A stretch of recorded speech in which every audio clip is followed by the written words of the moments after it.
作为赛车手，他能拿下那么多冠军，不仅仅是因为喜欢，更是因为他天生对赛道的敏感。但是他在戴上护具的时候，他的敏感程度会降低。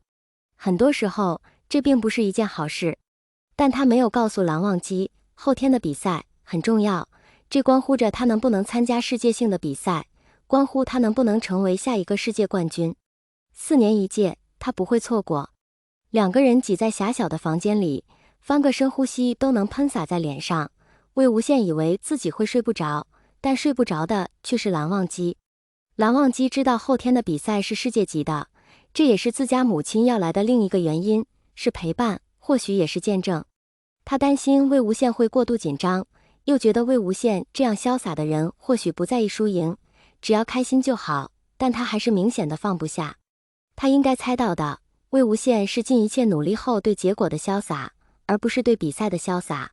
哨声吹响的时候，魏无羡几乎是本能的翻身下床，反观蓝忘机倒是还有点不明状况的迷蒙。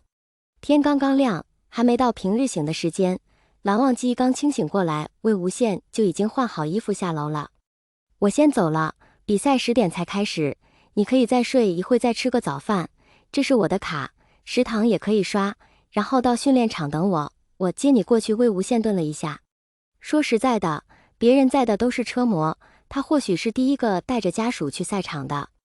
他先去训练场集合，今天只是初赛，没什么好紧张，是筛选一下每天参选的名额罢了。魏无羡有些兴奋，毕竟是全新的赛场，世界级比赛的赛场的难度，今年也不知道会不会更上一层楼。魏无羡走后，蓝忘机也没有重新睡着，洗漱一番就去吃饭。食堂阿姨有些诧异地看着蓝忘机，随意反应过来，你是车手家属吧？也不知道哪个赛车手运气这么好，有你这么俊的家属。阿姨笑眯眯地说了一句。蓝忘机的耳朵微微红了，是自己运气好。到赛场的时间刚刚好，魏无羡刚拿起手机他就到了。没睡觉？不困？那走吧。好。其他队友都载着车模，唯独只有魏无羡是载着一个男人，这简直是赛车界的奇闻。哇，我们的中国赛车手魏居然带了一个男士过来，之前都没有见过，这是另一位赛车手吗？还是我们魏的家属呢？场上一片狂欢，大家都在猜测到底是不是魏无羡的家属。蓝忘机皱了皱眉，他以前最多听见聂怀桑叫魏无羡魏哥，此时此刻听到台上主持人喊他魏，让他联想起昨日不怀好意的男人喊的魏，他才知道自己这股不舒服是因为什么。这个称呼太亲密了，像是多年的亲密好友才会喊的称呼，轻佻又亲密。他不喜欢别人这么叫魏无羡。第一场比赛，毫无悬念的是魏无羡的主场，毕竟只是初赛。蓝忘机下了车到观望台，眼睛紧紧盯着魏无羡的车，仿佛怕把人盯跑了。欢呼声中居然被塞了一根荧光棒，蓝忘机学着别人挥了一下，还带着闪光。他拿在手里，没有跟着人群挥舞，却在魏无羡开过一个转弯的时候不由自主地跟着晃动。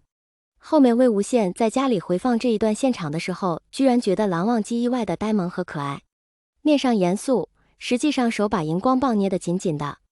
蓝忘机看着数辆跑车飞驰穿梭，有的离魏无羡仅仅半米，车身即将擦上车身，魏无羡又猛地提速把他们甩开去，车身晃动幅度之大，看得蓝忘机心惊肉跳。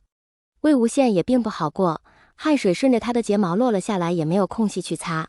这条赛道比他想象的难多了，饶是开过无数赛道的他都不敢放松一丝一毫，每一脚都要斟酌着踩下，无法预料下一个路口是什么样的转弯。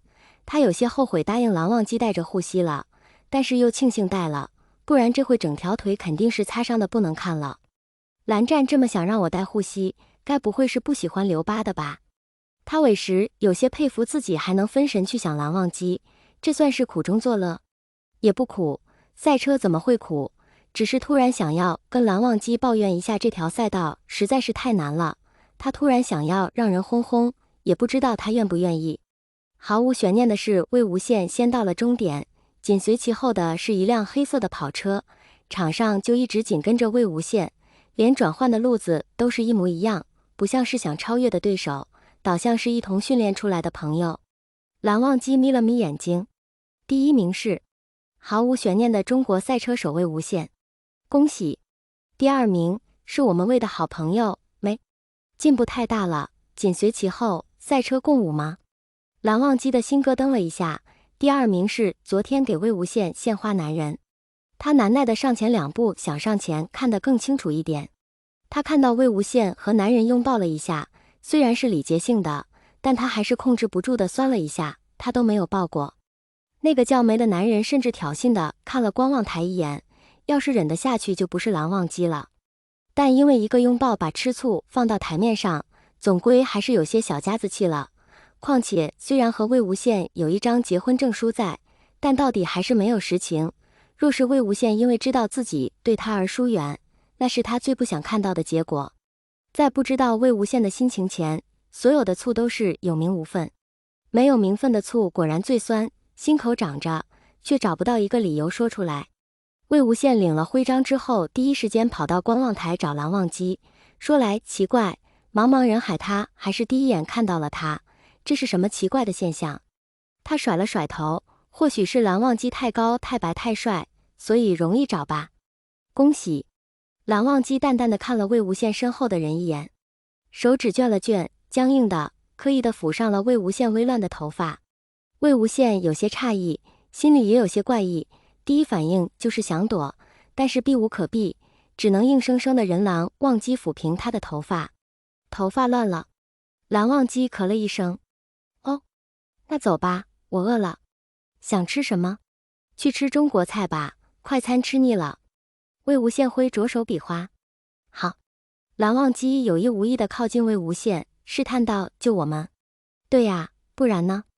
魏无羡疑惑地看着他。好，蓝忘机好似一瞬间有了一点笑意，看来魏无羡并没有注意到身后的人，那点微不足道的酸也一下子消散了。两人一路来到饭馆，倒是这次是蓝忘机开的车。魏无羡刚放松下来，他是不想再开车，虽然这次是第一，但明天那么多人在比赛，能不能第一还真的不好说。他心里没底。蓝忘机看着副驾驶的人在思索，也没催促，默默地放慢了车速。本来他以为魏无羡会想要快一点，现在想来并不是这样。他在台上也看到了车道的严峻，换做他即便慢速开也要开很久，更别说要抢第一，还有那么多碰撞的竞争者。他是第一次现场看到魏无羡比赛，即便很多人都认可了魏无羡的技术，他也忍不住担忧。现在看到魏无羡这副表情，担忧简直是更上了一层。这顿饭不能算太好，明天一定要让他带护膝。蓝忘机想。吃完饭，魏无羡回了比赛分配的休息室，蓝忘机回了魏无羡那间小小的公寓。本来昨晚觉得有点挤的小房间，现在却又觉得空荡起来。蓝忘机难得的有些睡不着，摸上手机却犹豫着要不要拨出去，却没想到魏无羡先打过来了。喂，蓝湛，我在。我有点紧张。我也是。你说我明天会赢吗？会。蓝忘机笃定道。